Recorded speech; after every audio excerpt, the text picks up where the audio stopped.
So my dear students, next question number 43 हमारे सामने है और हम बात कर रहे हैं chapter number 6 work power energy NCERT exemplar solution की।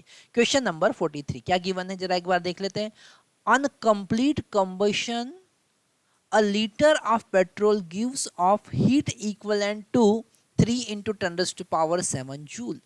1 लीटर पेट्रोल जब हम पूरा कंप्लीटली बर्न करते हैं तो 3 into 10 raised to power 7 joule energy हमको मिलता है, ऐसा उसने कहा।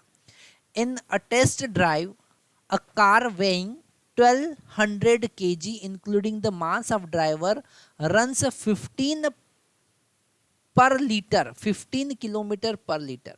ओके, उसका एवरेज कितना है 15 किलोमीटर पर लीटर, मतलब 1 लीटर जब हम पूरा बर्न करते हैं तो 15 किलोमीटर वो चलती है while moving with uniform speed on straight track.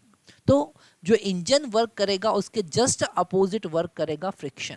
Okay, लिखा है यहाँ पर assuming that the friction offered by the road and the air to be uniform.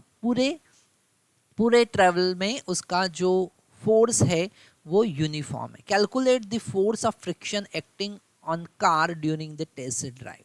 तो यहाँ पर जो इंजन एनर्जी यूज कर रहा है, उसके बाद एक और चीज लिखा है the efficiency of car engine were 0.5, आधा या फिर हम बोल सकते हैं 50% एफिशिएंसी उसका है, मतलब जो एनर्जी है उसका 50% ही वो मैकेनिकल एनर्जी में यूज कर सकता है। ओके, तो यहाँ पर हम लिखेंगे सबसे पहले हम क्या कॉन्सेप्ट यूज करेंगे इसके पीछे, हम लिखेंगे वर्क डन बाय फ्रिक्शन। जो भी वर्क डन बाय फ्रिक्शन होगा वही एनर्जी के वही इंजन का जो एनर्जी प्रोवाइड हो रहा है, इंजन के थ्रू जो एनर्जी प्रोवाइड हो रहा है उसके अगेंस्ट वर्क करने में वो एनर्जी यूटिलाइज हो रहा है। ओके, तो यहाँ पर हम लिख सकते हैं कि energy used, the mechanical energy used by engine is equal to the friction work done by the friction force. तो हम लिखेंगे मैकेनिकल एनर्जी, लिखेंगे mechanical energy. Okay, mechanical energy is equal to work done by friction, work done by friction and air resistance. तो हम यहाँ पर लिखेंगे work done by friction. Okay, अब मैकेनिकल एनर्जी कितना है तो पहले हम देखते हैं energy given by fuel. Okay, energy given by fuel, fuel ने कितना एनर्जी दिया, that is equal to 3 into 10⁻⁷ joule per litre. 1 litre ने इतना एनर्जी दिया है। तो मैकेनिकल एनर्जी कितना होगा, इसका आधा।